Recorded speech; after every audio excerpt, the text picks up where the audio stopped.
there are a lot of people who are Agile coaches nowadays. I actually officially retired as an Agile coach, in air quotes. It's not that I don't value Agile, it's not that I don't use Agile. It's just that I spend my time creating organizational environments and cultural systems where Agile can actually work, where DevOps can actually work, where innovation can actually happen. So that's, I call it like kind of the big game hunting. So I'm going to give you a piece of that today, of what I've proven out through my own practice and what I teach managers, Agile coaches, Scrum Masters worldwide, and they've actually gone and applied this stuff. So everything I'm going to give you here in Wave 2 of Agile, I'm going to give you like a really nice piece about something very practical you can do tomorrow at work to be more Agile immediately. So why do I have a picture of this? It's because Living Agile, showing up in ways aligned with Agile, it's a path, it's a journey. It's not a one and done. I'm on my path. It's not like, oh yeah, I've reached this Agile nirvana and I'm living and operating in Agile ways. It's that we're all on our journey. No matter whether you're starting your journey or midway through your advancing your journey, we're all on our journeys and learning how to show up in better ways and help other people in much more profound ways. So that's what we're going to go into. So if you know Star Wars Episode 4, it's called A New Hope. What I'm going to give you here is hope. That you're going to see why you can succeed no matter what your culture, no matter what your role, no matter what your initiative. I know this may sound like a tall order, and you'll get to decide at the end whether I've delivered on this. So I'm a CEC, I'm a Cal educator. I've got 20 years IT, 15 years of Agile, 10 years in this place of culture and leadership. So I've been really, really deep in this place, and I have some very profound things to share with you. So this is what I said. I retired as an Agile coach. Pretty much all I do now, whether it's in the Agile space, around helping companies be more innovative, whatever it is, it's really about culture and leadership. So 6 years ago, I wrote this book, An Agile Adoption and Transformation Survival Guide, Working with Organizational Culture. And that was my best understanding from 6 years ago.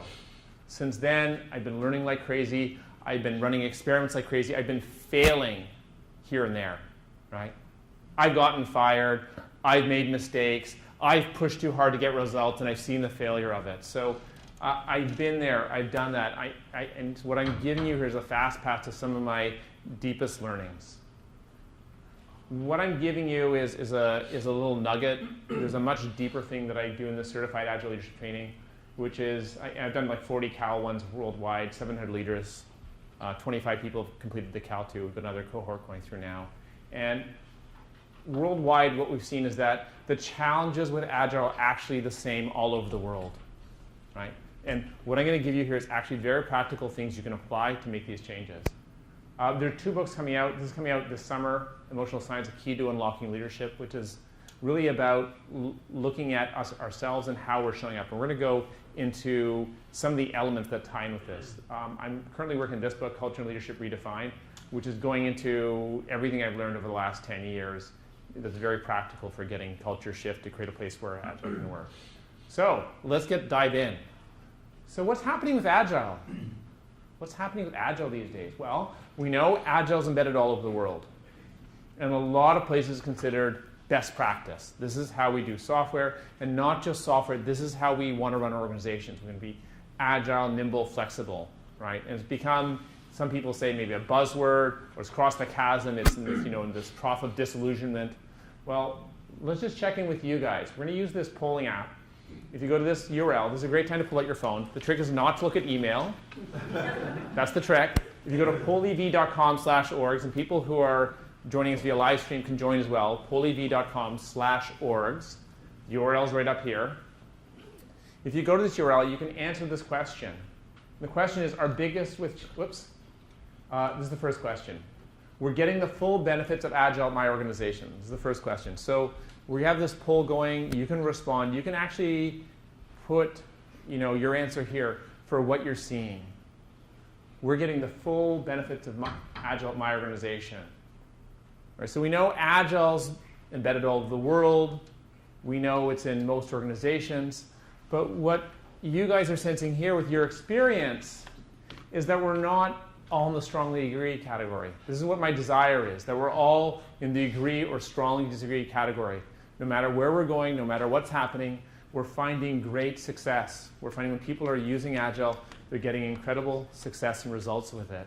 They're not causing conflict, they're not creating damage, there's not tension. That's my desire. So if you're anywhere here of seeing challenges with Agile or not getting the full benefits, please know you're normal. It's kind of like there should be a warning label. Agile, use with caution, right? So let's check in with what's going on. This next poll, our biggest challenge with Agile are, and you can put an answer in here.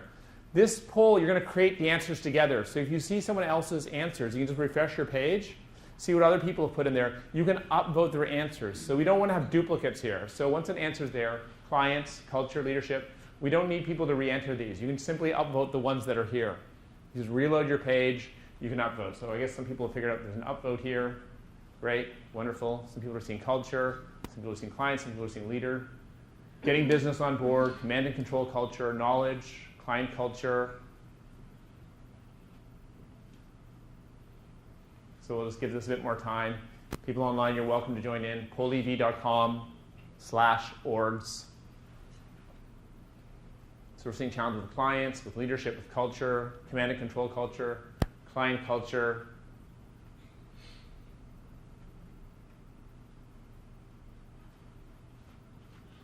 Right? We want to help them, but somehow, they just don't want to be helped, or there's something going wrong there, or there's some sort of culture incompatibility. Want to help them a certain way, they have other expectations.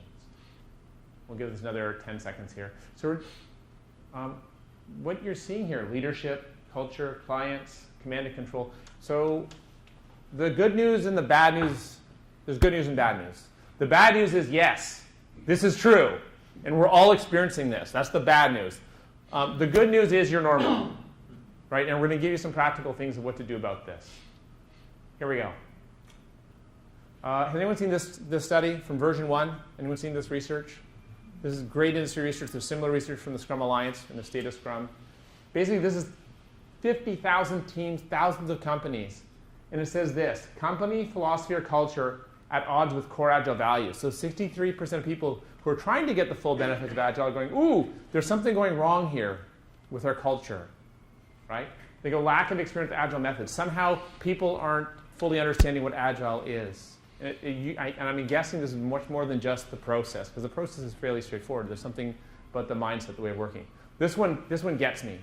45%, lack of management support. If you have an initiative that 50% of management do not support, what should you do with that initiative? Cancel it, stop it. So that's actually probably the best advice for about 50% of Agile transformations who are seeing this is stop it. You're causing damage. Please, do not cause damage. If you're causing damage in the name of Agile, I don't think that's Agile. Just saying. Right? What was the first line of the manifesto? Pain and suffering over... No. No, that's not in the manifesto. It says individual interaction. We want to value people. Value people means we don't cause suffering and pain. Right? I mean, that seems self-evident. What about this one? General organizational resistance to change. Have you ever had resistance? Raise your hand if you run into resistance to change, if people don't want to make changes. Okay, yeah, you're normal. We're going to actually unpack that one. That's actually a super, super key one. So Agile's failing. I'm sorry. Do you remember what you guys said? This is a failing grade. This is not a passing grade. This is a failing grade. This is the truth. Now, when we stand in the truth, although it may be painful, it gives us a place to look for what's the way forward. What's the way forward? And we're going to look at what's the way forward. What do we do with this harsh reality that Agile is failing in organizations? Well, why is it failing? Well, Bob Hartman noticed this thing, that Agile practices and doing Agile are different from the Agile mindset of being Agile. So who's heard of this before? All right, great. We're going to dive into this. This is where we're going to spend our time. What does this really mean? And if we take this, what does this lead us to? It leads us to wave 2 of Agile. When we fully understand this concept, we understand what wave 2 is. Wave 1, let's start with contrast. Wave 1 started in 2001. That's when Agile was coined. the primary thing that was going on was the ideas. The understanding of, oh, Agile is this thing. Agile is this thing. In Wave 1, we talk about the Agile mindset. We may teach people collaboration. We talk about collaboration. That's what happens in Wave 1. In Wave 1, we have failed Agile. It's not that Agile has failed. We, as practitioners, as coaches, as managers, as Scrum Masters, we have failed Agile because we haven't understood it. And what I'm getting to here with Wave 2 Agile is how do we understand it in a deeper way to start living Agile so that we actually turn it around and stop creating resistance and start creating success. So how can we succeed? We are stewards of Agile. All of us, if we're practitioners, people are here because taking time in the evening to learn about this stuff. We're stewards of Agile, and it's time to resolve the conflict between doing and being. Success requires doing. Success requires being. We need both of these. We need both of these in a deeply integrated way. Agile itself is the problem, and Agile is also the solution. And we're going to go into exactly how it is both. Albert Einstein says this: no problem can be solved from the same level of consciousness that created it. So we need to shift our consciousness. We need to approach Agile from a different place. If we keep on approaching Agile from business as usual and misunderstanding it from business as usual, which is what's happening in Wave 1, we will not be able to use it to succeed. But Agile itself has the solution within it. Wave 2 of Agile, it's a fundamental shift in how we think about Agile and how we interact with it. Wave 2 of Agile, we can call it Living Agile or fully integrating Being Agile. If we think of Wave 1 as ideas, there are a lot of people in our community, either managers using it, coaches using it, Scrum Masters using it, who are talking about Agile and even teaching Agile, but not living the values fully, not actually operating in an Agile way. For example, I'll take myself, and I can't wander too far, otherwise I'll get in trouble with the film crew. So I'll give an example for myself. A few years ago, I looked at myself and I said, well, am I a really good team player? Am I a really good collaborator? And the answer was no, I'm not. Right? So even though I taught for many years courses on collaboration and taught people collaboration, the truth is I wasn't actually a good collaborator. And Agile is about individuals and collaboration and so on. So that's an example. We're going to go into this in a bit more detail later on. But I just want to give you a flavor of Wave 2 is really about living Agile. It's not about, it's not just about talking about it. It's about how we show up with every single person, with every organization, with every team, working in ways that are aligned with Agile itself. So, how did I discover Wave 2? Well, I was failing, and I was unable to get the success I wanted with Agile. My deep dream was to help organizations be very successful, to get incredible results, to create places where people were engaged and could create amazing results.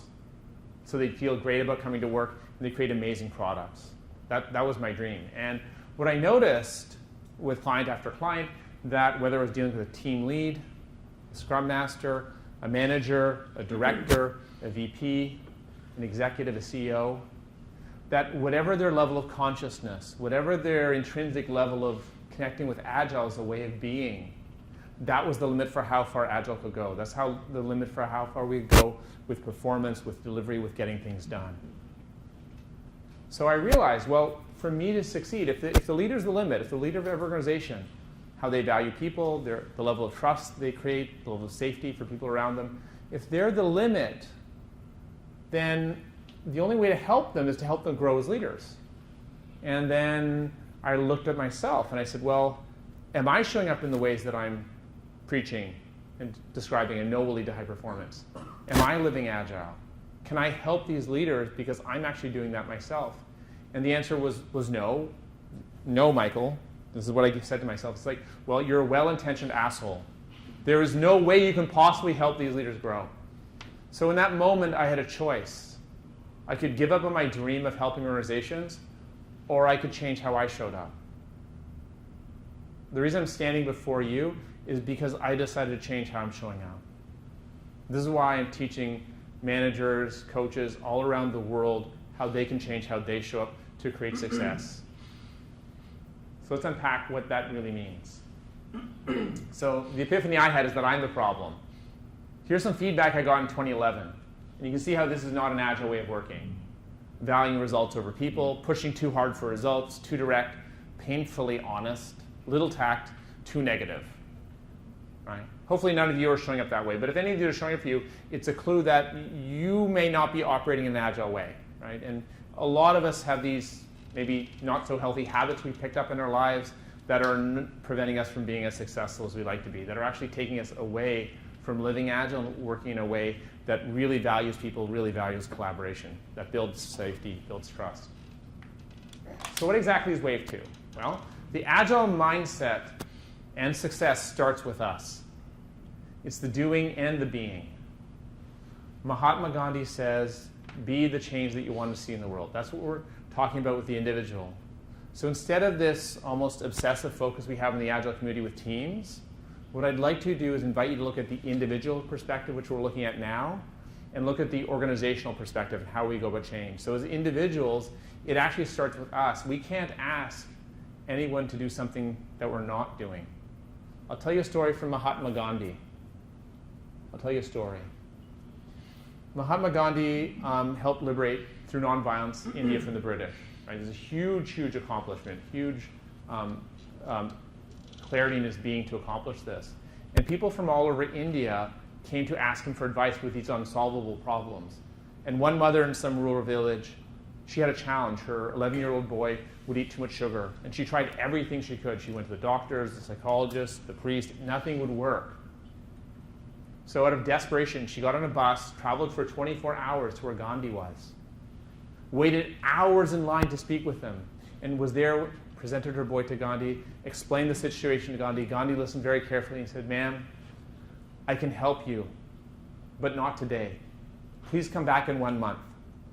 And the mother was so excited, and so she traveled on the bus back for 24 hours, waited the month, traveled 24 hours again, came back to see Gandhi, waited in line for hours, and then when she started to explain to Gandhi the whole situation all over, and he goes, no, ma'am, I remember who you are. And Gandhi looks at the boy and says, "Boy, stop eating sugar." And the mother was shocked, and then she looked at her boy and she knew the words had gone in. The words somehow had landed in his system, and there was a change in his being. She had her mother's intuition. And first she was overjoyed. She'd been struggling for so long with this problem, and she now had the solution. And then she said, wait a minute. I've had to travel. I've waited a month. I've gone through all this stuff. And then she started to shout on Gandhi. She says, "Why did you have to wait so long? Why didn't you say this a month ago?" And Gandhi said, "Oh, ma'am, I'm so sorry. But a month ago, I was still eating sugar."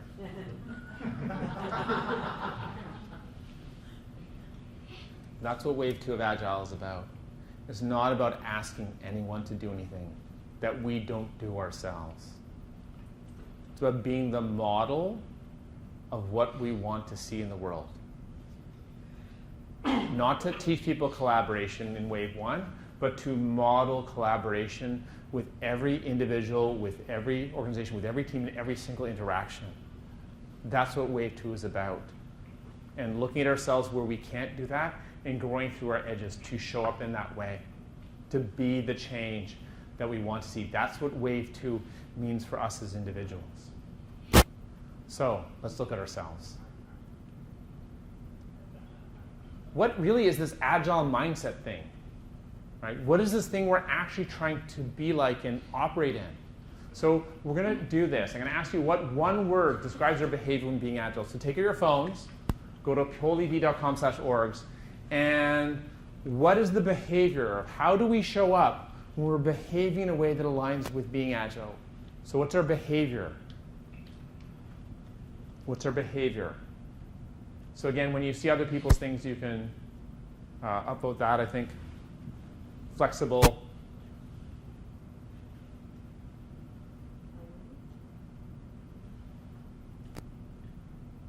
Respectful. Listening. Change. Teachable. What's our behavior? Openness. Responsive. Open. Brave. Collaboration. Mindful. listening, openness, respectful, human, adaptable, brave, owning, inspirational, authentic.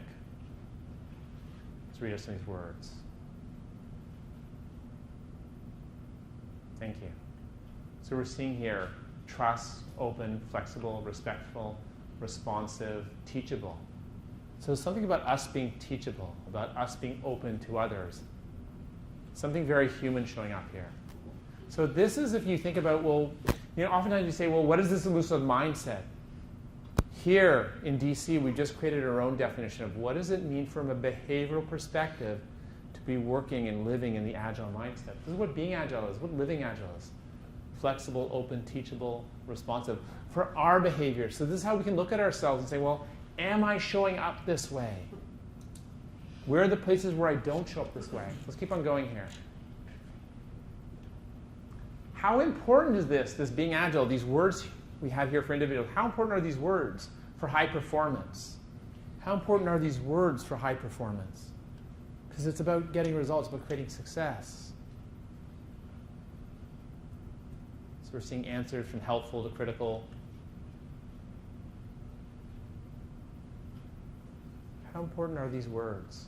Let's go back to these words while you continue with the poll. How helpful are these words for when people show up in this way? How helpful are these words when people show up in this way for high performance? How important is this thing we've just defined as the Agile mindset? I'll give you guys another moment. Sorry, I didn't realize that would take us away from this poll. That was a poll everywhere user error. Sometimes I go back to a slide and then it works okay, but I was actually going back to a poll. Sorry about that, folks. All right, so we'll give this another few moments. So we're seeing, what is it about? 70% saying it's very important or critical, or 85% saying it's important or critical. Yeah, these are important things for how we behave. So Living Agile is a journey. That's why we had this slide of the path. So Living Agile, if we think about it as time and effectiveness, personal effectiveness, it's really important to have a role model, a sense of what's our aspiration, what kind of a person do we want to show up as, what kind of a leader do we want to show up as, how do we want to be as a human being with other people we're around. So this is my journey. I'm going to tell you about my journey. So that's been a critical part for me. But who are the leaders who inspire me? One thing that I discovered, and I never thought I could meditate, I was actually on this epic quest for self-kindness, and I was running these experiments because there's no real, I was made it like a gamification thing. So I was making up how do I actually get to self-kindness. That was my game, my epic quest. So that's why I was doing lots of random experiments saying, let me try this crazy thing, let me try this crazy thing. And as an experimental scientist, I just tried different things. Meditation turns out to be one of the most important things, and we're seeing this actually with our most successful Cal 2 graduates worldwide, is the people who take the time to center themselves, to be fully present with themselves, are then able to be present with other people, which lets them show up in a way that's aligned with the Agile mindset, with effective ways of working. It actually turns out to be, and lots of top executives do this, and it's well understood in personal growth and success industries. But I was actually surprised at what a significant marker this was with others. I mean, I knew I used it myself, but seeing that with some of our students was incredible. The other one is personal development. Like everyone here in Agile, we're all plugged into growth, right?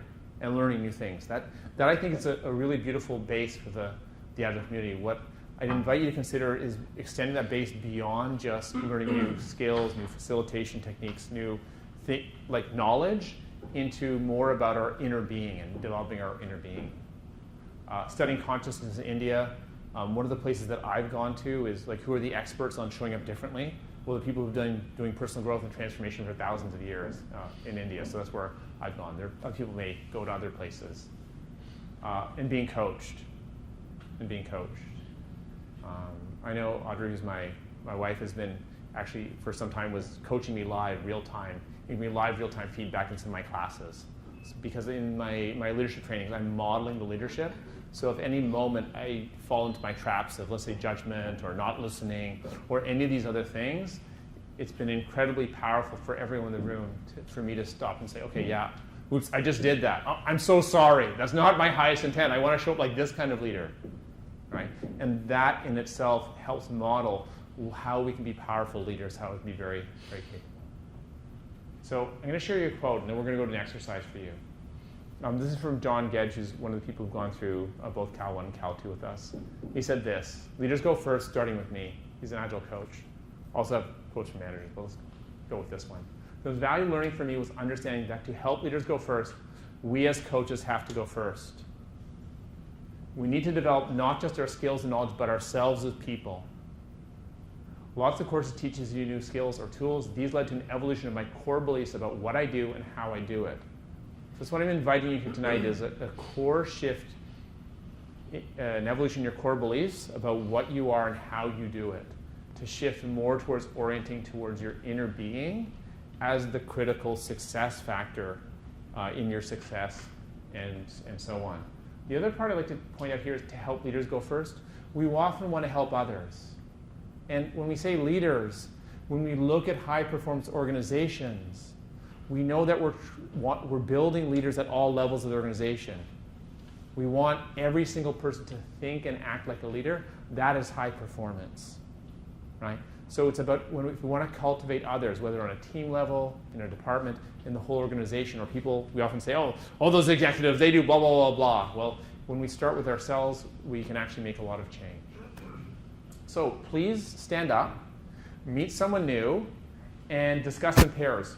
What behaviors could I change to live agile and get better results?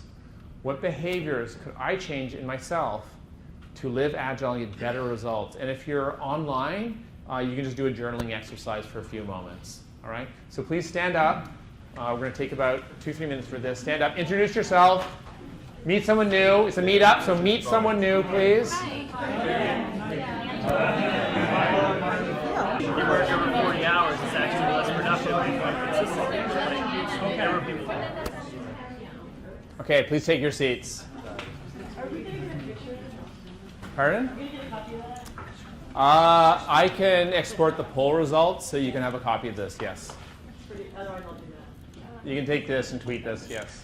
Add Microsoft if you want to include it. So I want to just touch a bit on flexible. I was just looking at this. And it turns out there's actually a line in the Agile Manifesto that talks about being flexible. What is that line? A lot of it actually talks about it, but the most powerful one that really hits it is respond to change or following a plan. Just take a minute. Think about when you've had a plan for meeting someone and they didn't show up. How flexible were you in that moment? Just think about it. Think about it. If you're like most of us, you probably weren't that flexible. You might, where is this person? Don't they respect me? Like, you can go in this whole story.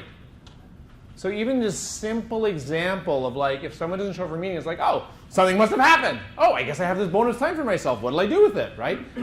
That's being flexible. That's responding to change. When we respond to change like that, in that excellent way, as a human being in every single interaction, someone promises they'll do something for you. A plan. And it doesn't happen. How do you respond? They don't value me. They made the commitment. Why didn't they do it? Like, there's this whole dialogue we can often have versus like, oh, it didn't happen. I'm so curious. What's going on, right? I hope they're okay, right? Like, that's when we take it that way. Or, oh, something, they didn't deliver their commitment. Wow, what has to be happening for them? You know, did something more important come up and they made an intelligent decision about it? Or is there something going on that they have a challenge keeping commitments, so I want to be compassionate and understanding towards them, right? Like, this is what it means to live agile, to be agile, right? Just this one here, flexible. We just take that one look in our lives where we're not flexible, where we don't go with the flow, where I'll tell you for myself, I'm still working this edge. I keep on getting this deeper and deeper place where I have expectations. Oh, I'm expecting this person to behave this way. I'm expecting this person to do this thing, right? If you start looking into this, this can lead you on a very deep journey for personal growth that will unlock your success. Because you know what happens? Put up your hand if you like it with people who go with the flow and are easygoing and adapt. Put up your hand if you like being around those people. Yeah? So be that person. And people will like being around you, and you're going to inspire great change. So let's check in with you. I believe in Wave 2, Living Agile, and I'm committed to growing myself, shifting my personal behaviors so I can be more agile. Let's just check in with you. Where are you on this pool?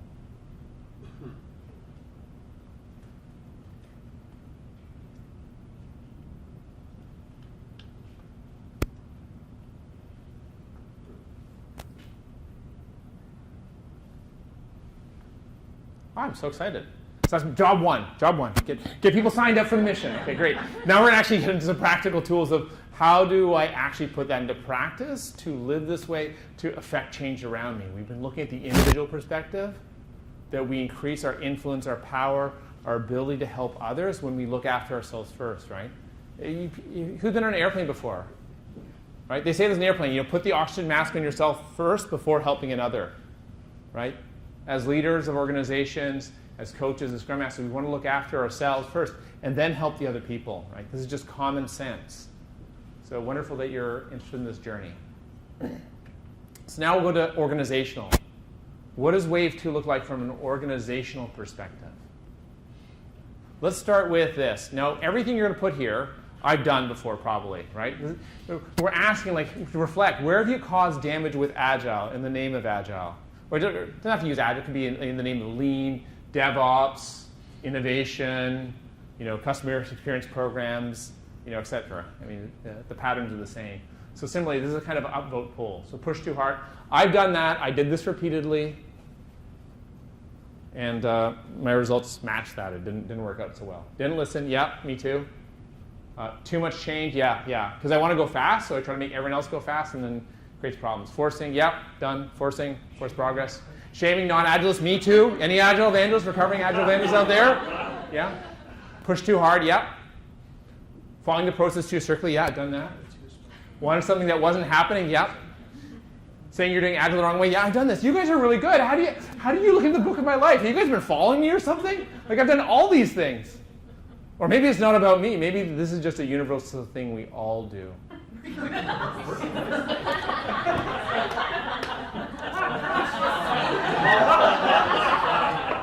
Hey, let's go back to the values for a minute.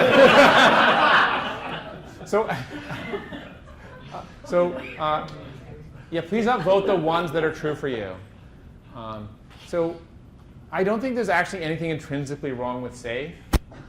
SAFE is actually very powerful for focusing the process elements of Agile without focusing the mindset, right? So I'm giving you guys a different approach. If you want to focus on process, SAFE is actually really good for that. What we're talking about is how do we focus on the Agile mindset to get to the core of what Agile is really about. So overly evangelized, oh yeah, that's me. Yeah. Wanted something that wasn't happening, forced progress. So please upvote these ones. Just see what there's a bunch of yous here. So if you can upvote these, we'll see where there's common patterns. Figure with all the people here in the room, people on should really get to 10. Shaming non-Agilists, yeah, me too. It's actually like how is shaming people part of Agile, right? Like we do that, but how is that being part of Agile? Like this is where I say this thing, right? We're so deeply conditioned by the families we grew up in, by the education system, by society, by business as usual. We're just ingrained in these ways of working that are not Agile in our personal behavior. So in order to help organizations get more Agile, we've got to start with ourselves. If we don't start with ourselves, how does it even make sense to talk about moving to an Agile mindset? Okay, so this is great. I cause too much damage with Agile. Yeah. I feel. Okay. All right, so we don't want to do that. Okay, so we do not want to do this. This is your top list. Do not do this. Do not do this. All right? So what do we do, though? Everyone here probably has had some piece of success, some taste of success somewhere. What happened? Real change happened when? When did real lasting change happen? When did it lead to engagement? You let go. Me too. I listened. Me too. I've done that too. Freaking gotten success. Team took ownership. Yeah. Let other people own it. Letting go of control. Letting go of ownership. Being patient. Yeah, me too. Observe first. Yeah, it's kind of like listening again, eh? Shutting up. Yeah, me too. Anyone else out there like to talk a lot? Yeah, learning how to shut up, key leadership skill. Real change happened when? You let go, you're patient, you observe first. Stephen Covey has this great one. Listen first, seek to understand, then speak. If only we did that. Yeah, we let go. What does that mean? That means we're not pushing anymore. Because we only push when we're so attached to what we want. Left your ego at the door, yeah. That's huge, right? Because what gets ego? That's like the number one collaboration killer. How can we possibly increase collaboration and engagement if it's all about us? Okay, great. Had a good leader. Yeah. Okay, let's keep on going here. So resistance. Let's do the resistance demo. Could I ask for a volunteer to come up here? It's safe, I guarantee it. Please, Samir, come on up here. All right, I'm going to hold my hand. You just hold up your hand. Okay, I'm going to push. All right, now I'm pushing, right? And Samir's resisting, right? You're doing a great job resisting. Good job. Good. Everyone give him a round of applause for resisting. Okay, now resist me. Resist me. What's wrong with you? You were resisting me beautifully before. Just keep on going. Resist me. Okay, no, that's not going to do. That's not going to do. Give him a round of applause, please. So, I'd just like you to notice that I became irresistible. First of all, who's creating the resistance? Who is creating the resistance? I was creating the resistance. You know how I know I was creating the resistance?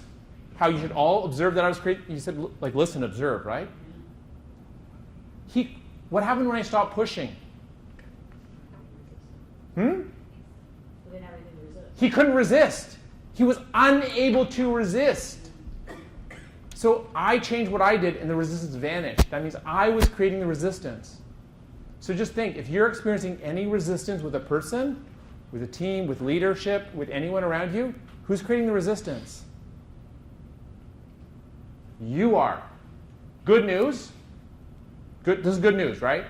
Well, it feels like bad news because it's like, oh, I'm the problem, right? But think about it. Think about it. If you're the problem, you are also the solution. You're the problem, and you're the solution. This is what Wave 2 of Agile is about living Agile. It's about starting and really looking at your own behavior. So let's unpack this. We're going to talk about organizational change. Super effective organizational change done the Agile way. Here we go. There's the red list. This is what creates resistance. Then there's the Agile list, the green list, that is in line with the Agile mindset, the Agile way of working. Push. Push. And Agile, push is the fundamental basis of Agile, right? No. It's this other word that starts with P. What is it? Pull. Oh, yeah. Oh, duh. Like, Agile is about pull, right? So why do we push when we're trying to get Agile? How can a push system create a pull outcome? It can't. It can't. The level of consciousness of our change approach and how we show up has to match what we're trying to create. If we push, all we're going to get is push. We're just going to get business as usual. Guaranteed, every single time. No matter how brilliant. That's what Wave 1's all about. It's about not acting in Agile ways, so we can't actually get to this Agile mindset, other than accidentally, where people already get it and understand it and so on. Convince. Versus inspire. We want people who are energized, motivated. Let me. Oh, do I have self here? I don't know. Need to. Has everyone heard that? Oh, we need to do this. Everyone needs to transform. Everyone needs to change. We want people who want to. People who want to change, who want to make a difference, who want to grow, who want to get results. Drive. We need to drive our organization forward. Actually, what we want to do when we operate in a green list way, an Agile way, is invite people. We want to invite people. Sell. Has anyone ever called you on the weekend, on the phone, and tried to sell you something? Anyone try to sell you something at work that you didn't really want? How did that feel inside your body? What did that feel like? Did that feel really good? Oh man, this feels so good. I wish more people would like call me on a Sunday afternoon. No, how did it feel? Invasive. Invasive, yeah. Do you want to be the invasive person with others? How much success are you going to get when you're invasive with others? Forget about, that's so far away from the Agile mindset, right? But how successful will be, it's not. This is just Captain Obvious, right? All the red list words, there's 2 words you need to remember for the red list. 2 words. Stop it. Stop it, right? Success starts with you. When you stop the red list behavior, you will start working in an Agile way. So almost like, I know this from people like hundreds of leaders worldwide. 90% of the people, the benefit they get is stopping the damage they're causing. 90%. Because once you stop causing damage, it creates a space for something beautiful to unfold. Okay, so what do we do instead of sell? We listen. Instead of telling, we co-create. That's what collaboration is all about, right? Now, this is wave 1. This is wave 2. So I'm inviting you to move away from wave 1 businesses as business as usual into wave 2, into a way that's aligned with Agile itself. So most of what we see, and this is why I put it like a 90% Agile transformation failure rate, is because we're following wave 1. We're trying to use something that's incompatible with what we're trying to create. Now, let's just check in here. Put up your hand if you've ever been to a really good party. Anyone ever been to a really good party? Now, just check out. Which list was used to create that party?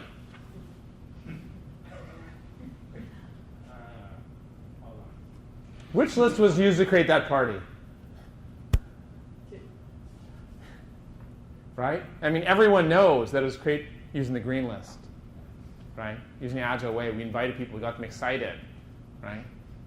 This is more like the company party where you had to go and it's like this command performance and right? It's not that much fun. People are drinking early to just get numb out to get through it, right? Here's the thing. Everybody knows this. We know how to make a good party in our personal lives. But what happens when we walk into the door into our workplaces? We take the forget pill, right? And suddenly we go back to business as usual. So what I'm inviting you to do is to take the remember pill right now. And just remember, how am I showing up? What am I going to show up as to get results? How do I actually apply the Agile mindset, the Agile way of working, so that I can get results with everyone around me? Now, you guys had this word. Remember this word from the mindset? Patience. Where do you need patience? For the red list or the green list? The green list, yeah. When we don't have patience, we go to the red list, and we create all sorts of damage around us, right? But we do it right away. It feels like really good. I don't have to wait. So you can create failure really fast using the red list. You don't have to wait. You can do this immediately. Immediate success in creating failure, right? Or you can be patient and cultivate patience in your being and invite people and focus on people who really want to be there, who really get it, who are really engaged and really motivated. And that is what Agile is about. That's what the Agile mindset is about. So please stand up, discuss in pairs. What are my behaviors, so looking at yourself, what are my behaviors that are blocking my success with organizational change? I've got the list up here. So meet someone new, you're at a meetup, meet someone new, and discuss what are your behaviors that are blocking your success with organizational change. Where are you falling to the red list trap? 1, 2, 3, go.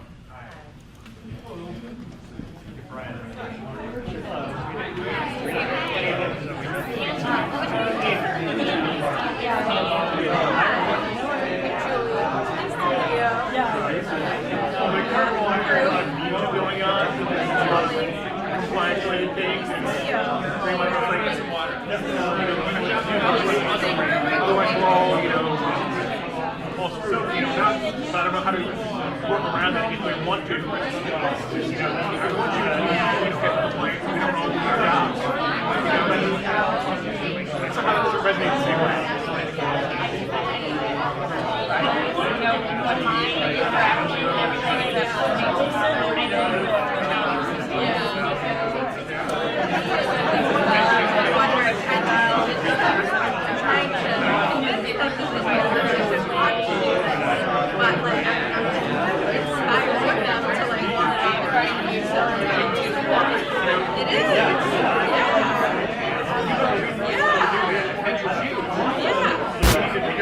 They want to do it.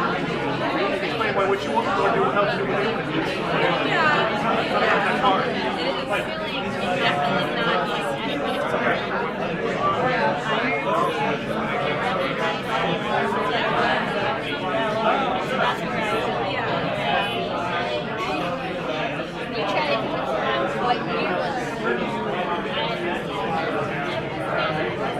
Show the way you do. Figure out,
Welcome back.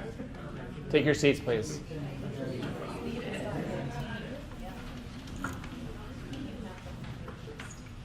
Okay. I'm so curious where we're going next. Actually, I have no idea. Let's find out. So how can we change our behavior? Oh, this is where we're going. So good. Okay. All right. How can we actually change our behavior?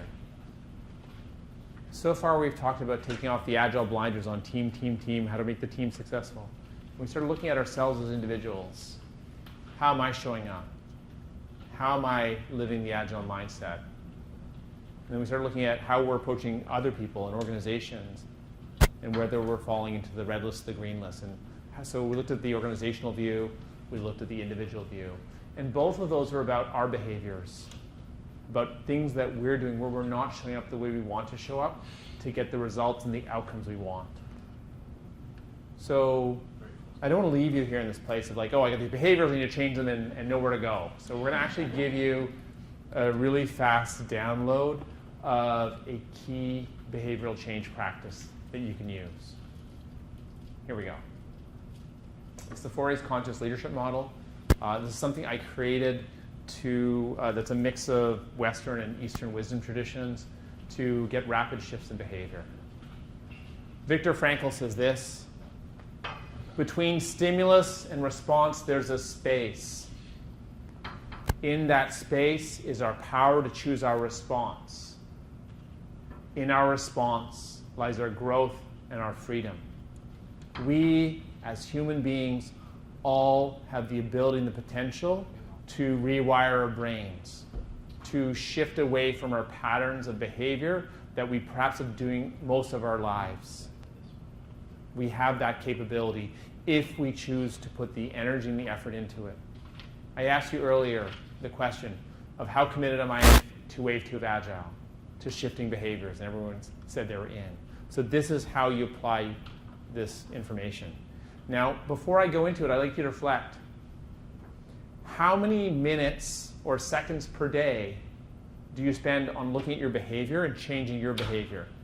Not about others, not about learning skills, not about reading a book, but on changing your behavior so that you show up the way you want to show up for others. Just reflect. How many seconds or minutes per day? What if you spent half an hour a day on this, knowing that it's going to lead to you showing up the way you want to show up? It'll help you stop causing damage. What if you committed 30 minutes to yourself each day, whether it's part of your work, as personally what you want to do for yourself, to really live the Agile mindset, to really look at your behavior so you can show up differently? What if? What would your life be like? Would your life be like, your personal life, your professional life, in 6 months if you just put in half an hour a day on such an important thing, your mind, your behaviors, how you're showing up? Just imagine what if. Okay, let's go into the model now. The model is really simple. Stand in the truth. Stand in the truth of your behaviors and the results that they create, the damage the behaviors cause, how they prevent you from getting results, and you'll grow. It turns out that this isn't enough guidance. That's where the 4As come in. The 4As give us the concrete step-by-step guidance. Now, the biggest challenge we have as human beings is, how does it feel to stand in the truth of how we're showing up in these unhelpful behaviors? How does that feel? Uncomfortable. A little bit uncomfortable, or a lot uncomfortable? Yeah, usually it's like pretty uncomfortable, right? We have this thing called an ego. It doesn't like it when it looks at the things that we do. Even though we didn't, like I never chose to, let's say, interrupt people.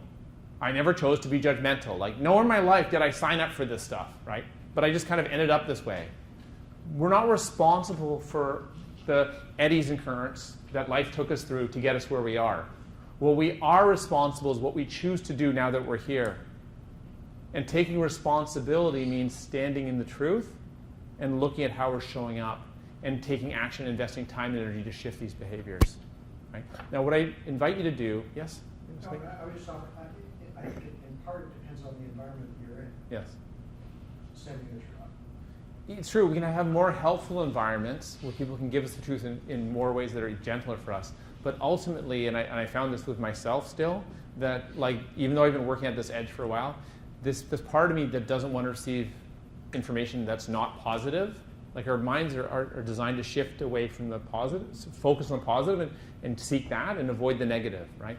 What we're doing through this is we're actually going through the negative to get ourselves to a better place. So we stop recreating negativity in our life. So we stop creating challenge and failure in our life. Now, before we go through this and start going through the 4As, I'd like you to just connect in with some self-kindness you have for yourself, some gentleness for yourself. This is really important because it turns out that if we're really mean to ourselves and the little critic goes, ah! Like, it turns out we're not going to grow very fast. So just see if you can just connect in with some gentleness. Maybe you've been gentle to another human being, a pet, any sort of gentleness you can connect with, compassion for others. Just see if you can bring a little bit of that to yourself as we start to go through the 4As. So here we go. The first A is awareness. This is the starting place. We need to be aware of our behavior that we're doing. So awareness is the very first step. Without being aware of our behavior, we cannot grow. So awareness is the very first step. And it turns out through this session, you may have come up with some awareness of some things you're doing from an individual, from an organizational perspective, that are some behaviors that may be limiting your success. So you may have some awareness. But you can ask other people around you to help you with your awareness. I make this joke. Does anyone have kids? Anyone have kids? If you ask them, hey, what am I doing that's preventing me from showing up like a great mom or dad?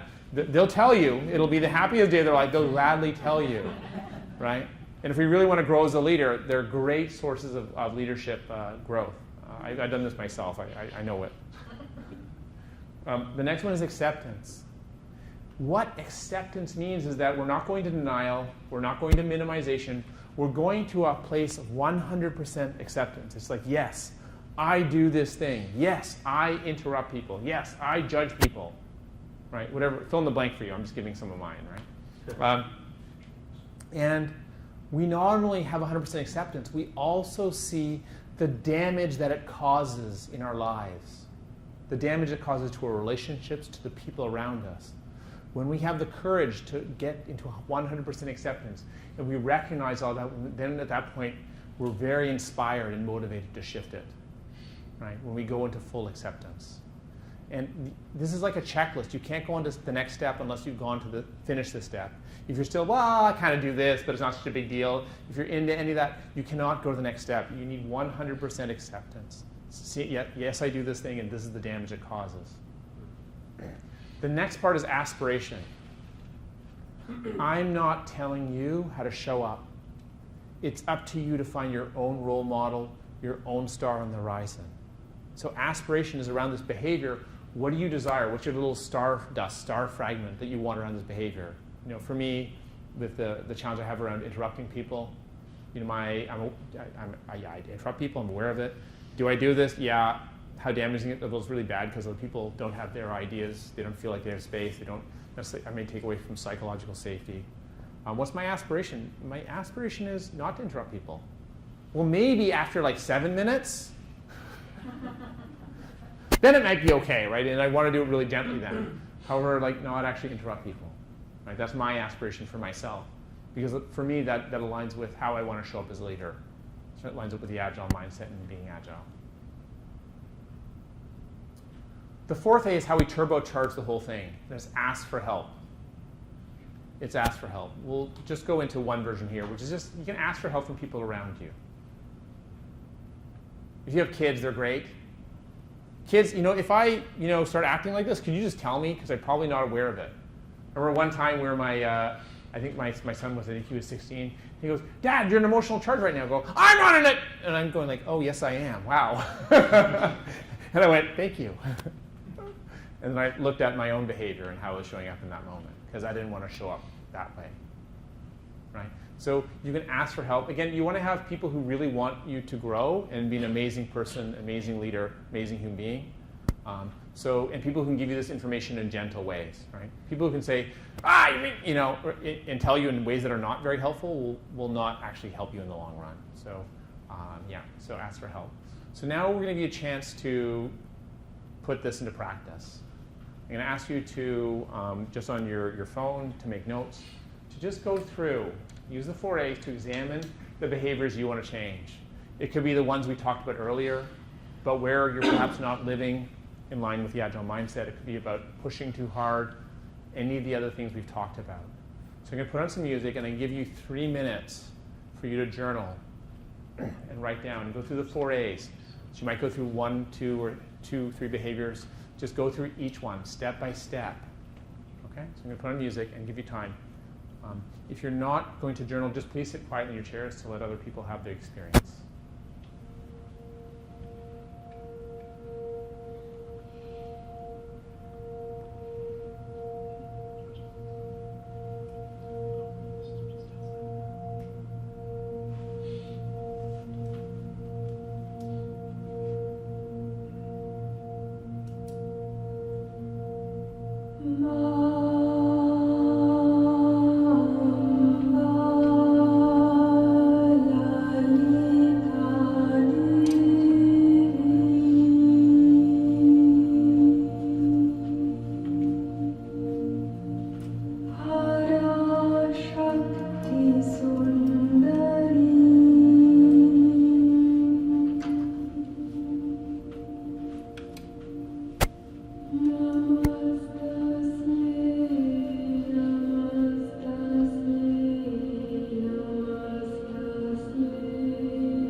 seconds to finish writing, please.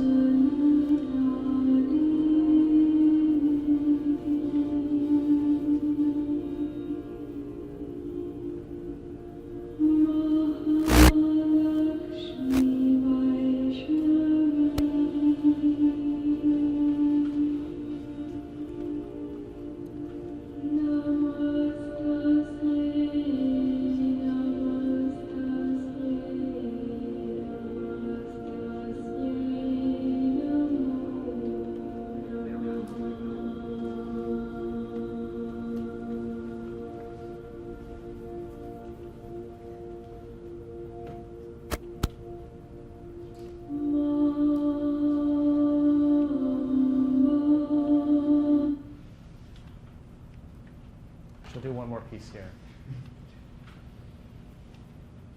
Just invite you to lock this in. Just to sit up straight, put everything down.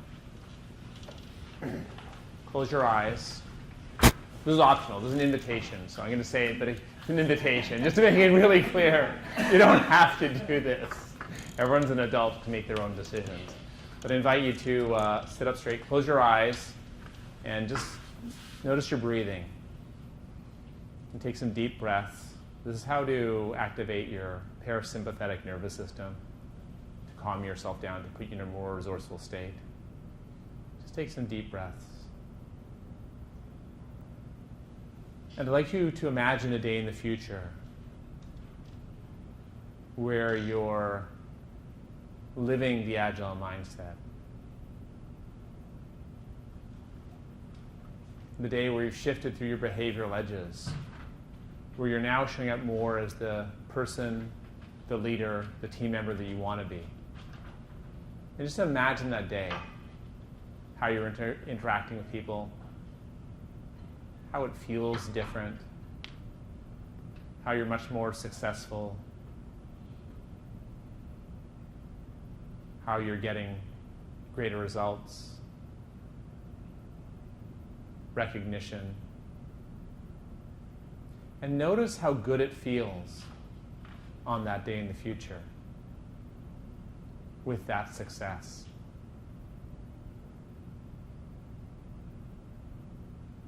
Notice how good it feels in your body. Just let that feeling build and amplify. That's what it will feel like. That's what you're working towards. Just letting the feeling amplify so you can feel it very deeply in your being. And then bookmark this place. Bookmark this place in your mind, the feeling of it. So this is what awaits me.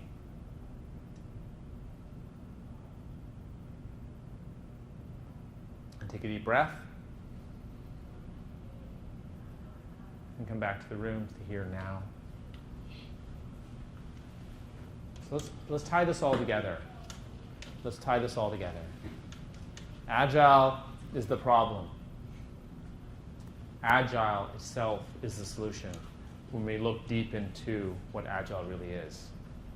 You are the problem, and you are the solution. So once we get over the shock of this, it's actually incredibly good news. Anyone know who Linda Rising is? Patterns of Fearless Change? I was at a conference, a Scrum gathering in Minneapolis in April, and I said, "Well, what have you learned since your book?" Because I read the book and I taught people the model. I said, "What have you learned since?" And she goes, "Well, you can't actually change anyone else. You can only change yourself." That's the secret. That's what we've been talking about. No problem can be solved from the same level of consciousness that created. We need a fundamental rethink of how we're approaching Agile to avoid falling in the trap. This is the fundamental rethink. This is what Wave 2 of Agile is about. It's a fundamental shift. The Agile mindset and success, it starts with us and it ends with us. When we don't go that place, when we go to business as usual, we're just another statistic, another Agile transformation tragedy. It's hard work.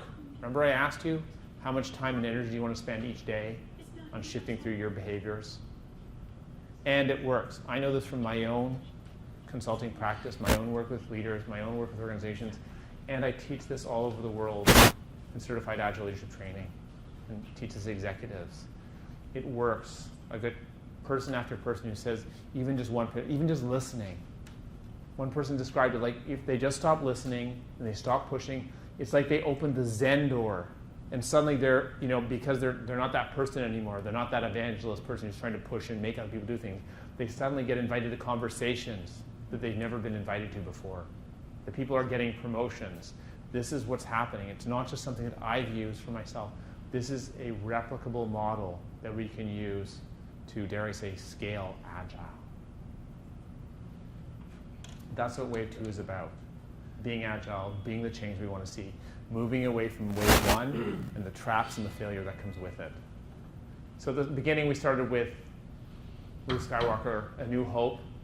This is the hope of Wave 2 of Agile. It's how you can succeed no matter what your culture, no matter what your role, no matter what your initiative. This is not just theory. This is a proven practice that works no matter what, because you actually have full control over yourself. So I'm going to share one more thing to close, and it's what do you choose for yourself? This is how we'll close the talk.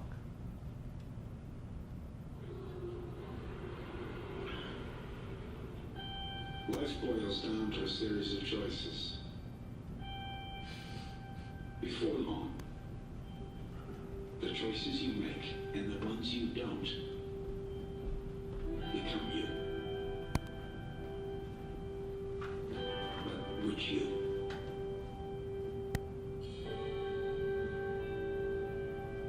Worse?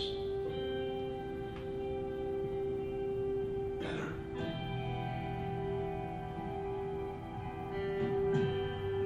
Someone you can't even recognize?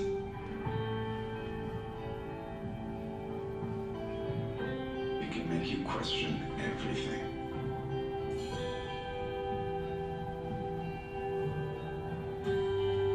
Whether you're strong enough, good enough,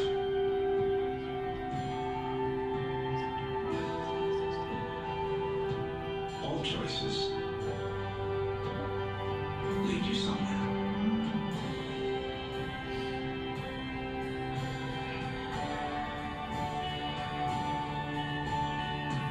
Bold choices take you where you're supposed to be.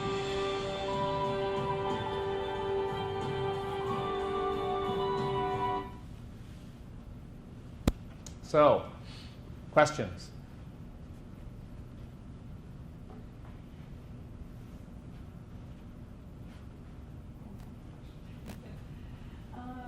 Thank you, this was excellent. How long did this transformation take you? You referred to, I did this and that. And then there was apparently this epiphany, and then this journey, transformational journey. So how long, and I know you say you're not done, but. That's a great question. From the moment that I had that realization, I actually don't know the exact date. I think it's about 5 years, 6 years. Okay. What I can say this, whether we're talking about individual change or organizational change, the only successful transformations that I know of, I'm going to give you the secret of transformation here, personal and organizational. I'll give you guys a secret. Number one, it's organic. There's no the path. Number two, it takes strong desire. You have to want it. And you have to keep on putting the energy. It's like a flywheel. You push, and it goes really slowly. And you push, and you keep on pushing. And after a while, people go, oh my gosh, look at, it's going so fast. How did you do that? It's because you keep on pushing. Even when it's hard, even when it's challenging, you keep on putting the effort in. That's what I said. If you put in 30 minutes a day, in 6 months, you will see extraordinary results beyond any other thing that you could possibly do, like in terms of training and so on. If you just look at your behaviors and use the 4 A's to shift. So that's, for me, it's like this practice, it's a commitment, right? And I actually add the word courage in here. It takes courage to do this, and it takes commitment. So when we do this, and this is what we see whether it's organizational transformation or personal transformation, it's not a one and done. It's not a sprint. It's not a race. It's not something you do because you have an urgent need to change. It's a marathon. And in a marathon, you've heard about marathon runners, they keep on going and going and going because that's what they choose for themselves. It's a choice. You're welcome. I would recommend not using the word push to wrap this word. Thank you. Learning opportunity. I just want to say thank you. It was brilliant.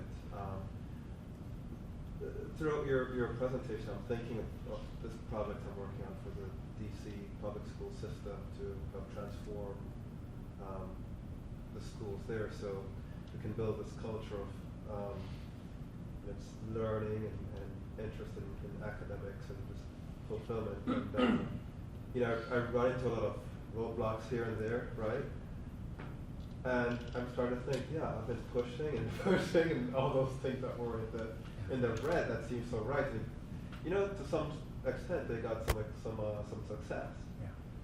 But in the last few months or so, I'm really getting some success. It's because a few people have come along for the ride, and they have those attributes on the right, and they're sort of making that magic happen. So it was nice to put theory and the practice just to see it work.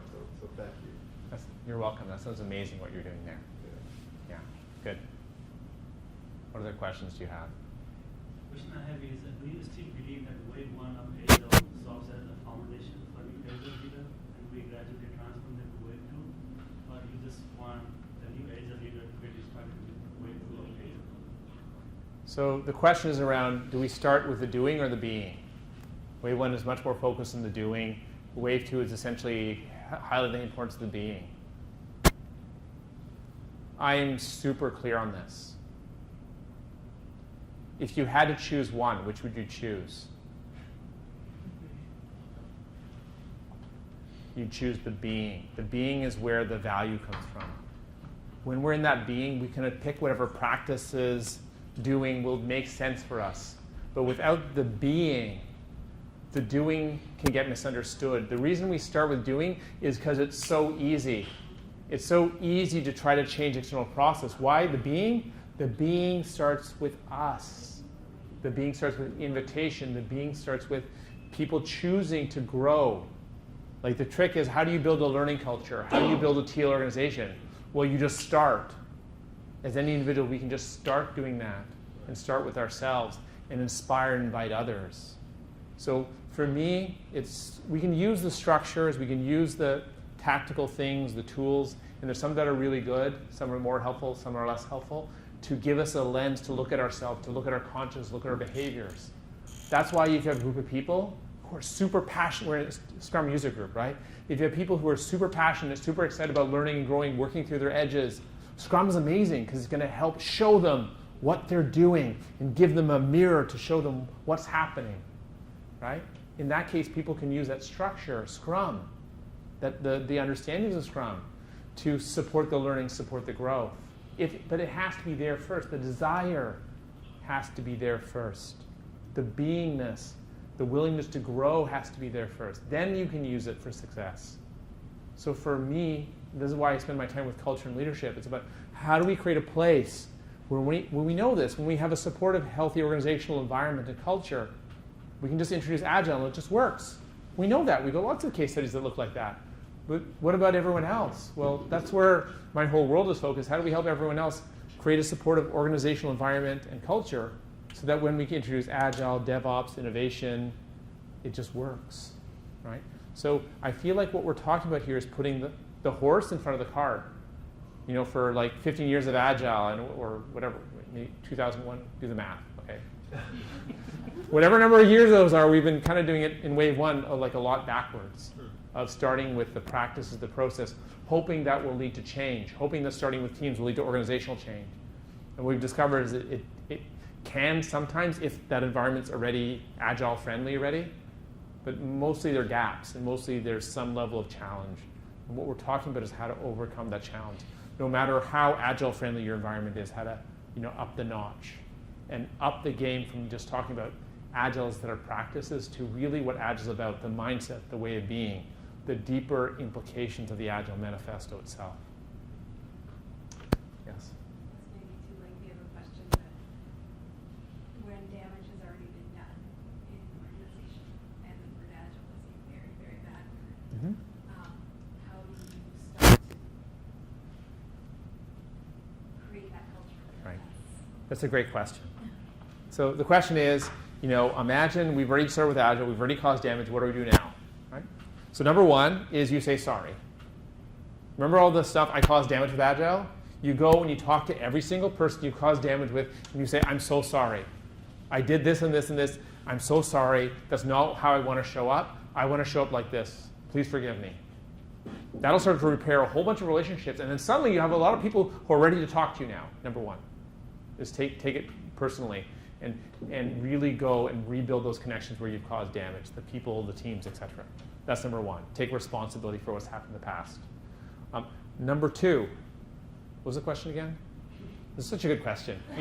Oh, yeah. How do you recover? Yeah, well, okay, let's just check in here. Let's just check.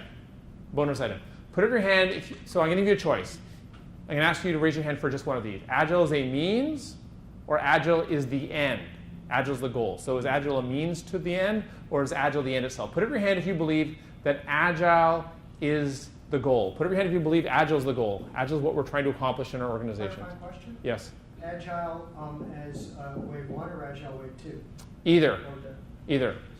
Okay, put up your hand if Agile is a means to the end. Put up your hand if you believe Agile is, there you go. So this is the problem, is we think Agile is the goal, and we pursue Agile initiatives. Agile initiatives themselves are extremely damaging. I'll repeat this. Agile initiatives themselves are extremely damaging. If you have an Agile initiative, DevOps initiative, it's not helpful. What we want to do is back up and say, well, what does this organization want for itself? Oh, the organization wants this. Okay, great. Can Agile help with that? Yeah. Can DevOps help with that? Yeah.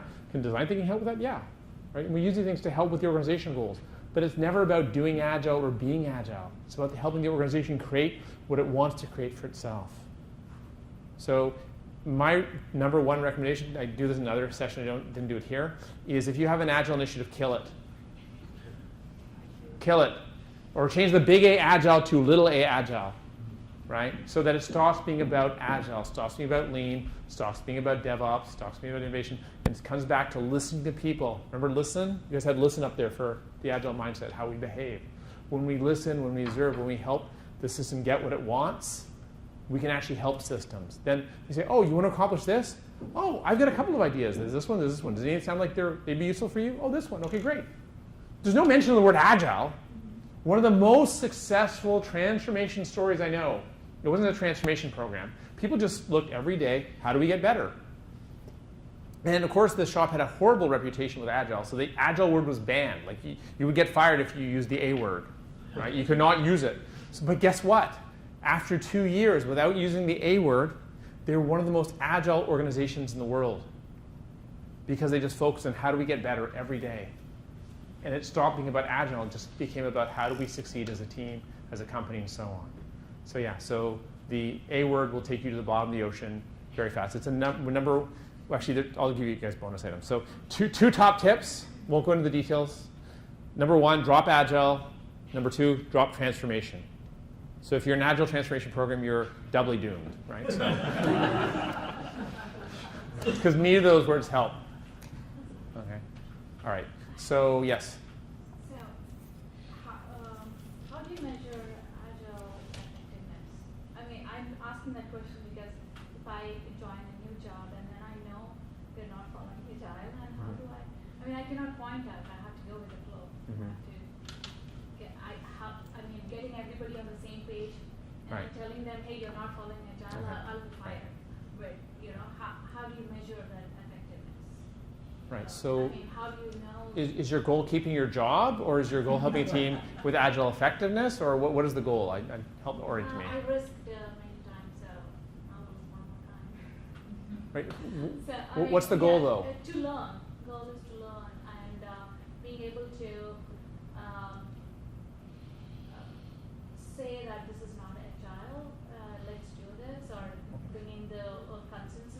let me ask you a question. So why do you want to measure Agile effectiveness? Because you want to improve. You want to improve, or the team wants to improve, or the management wants to improve, the team to improve? Which you are we talking? No, but which you? Is it you personally? Is it the team wants it, or the management system wants it? Which you? Tell me which you are we talking about here. I need to understand. Organization. The organization. The manager wants the team to improve.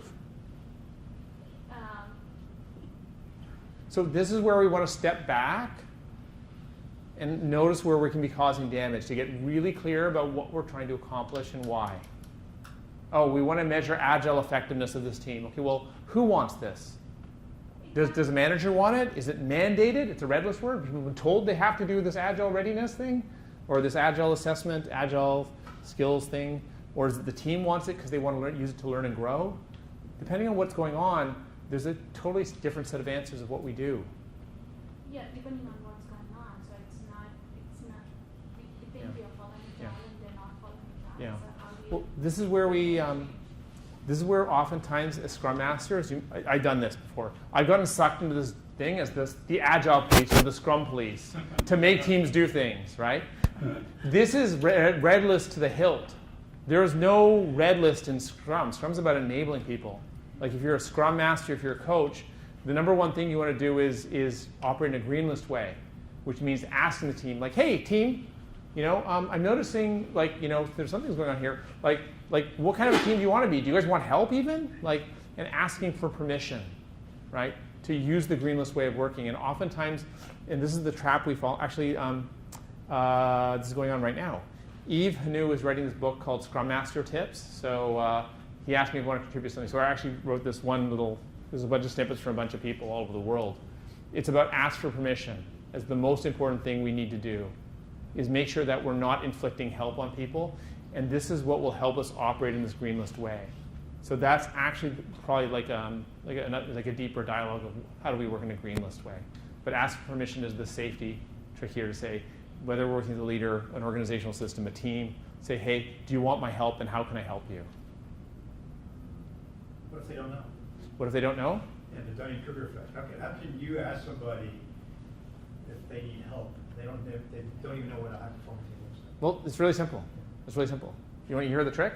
Here, let's say I'm working with a team, works with organizations too. You say, hey, everyone write on a sticky note. Could be a leadership team, could be a Scrum team. You say, hey, everyone write on a sticky note, 1 to 10, an integer number from 1 to 10. How well are we functioning right now as a Scrum team, as a leadership team? Everyone writes on sticky notes. We can do it with Pull Everywhere, a secret ballot, or grab the sticky notes in a bag, build a histogram, say, oh, you guys are about a 6 out of 10. Okay, some people think it's higher, some people think it's lower.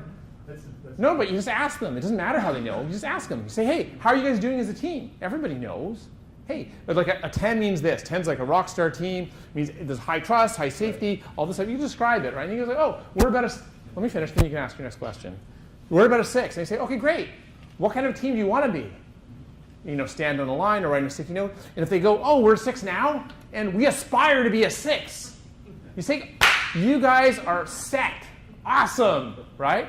And then that team doesn't want to help growing because they don't want to grow. But the other team, the one that says, oh, we want to be 8, 9, 10, anything more than where they are now, you say, oh, you guys aspire to grow. Okay, great.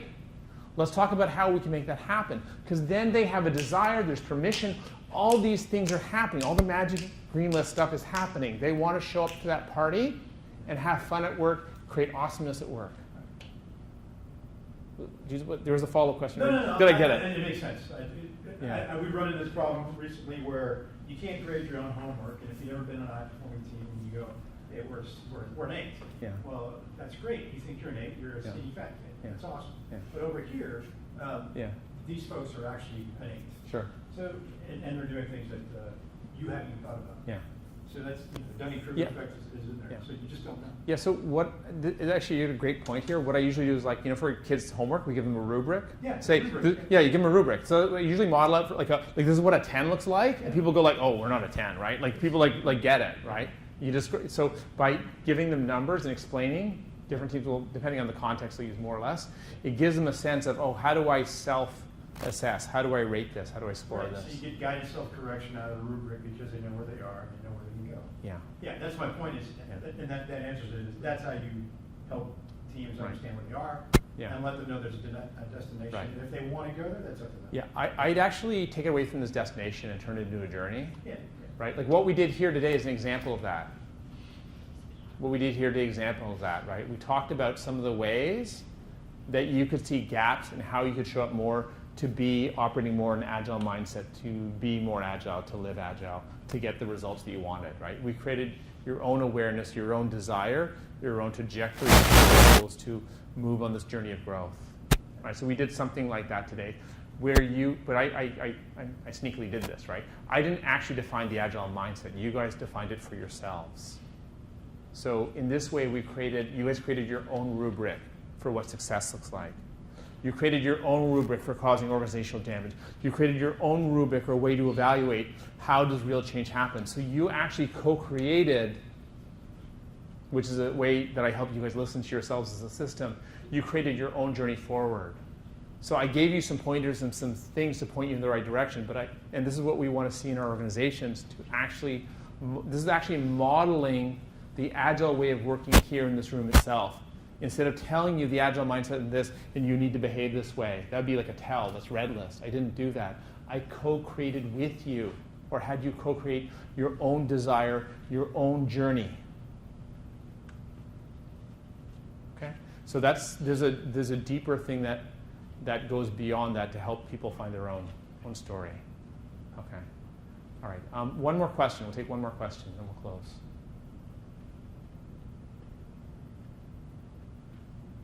Okay. Thank you so much, everyone. It's been a pleasure having you here. I appreciate all the questions. Appreciate all the involvement and activity. Let's give everyone a big round of applause.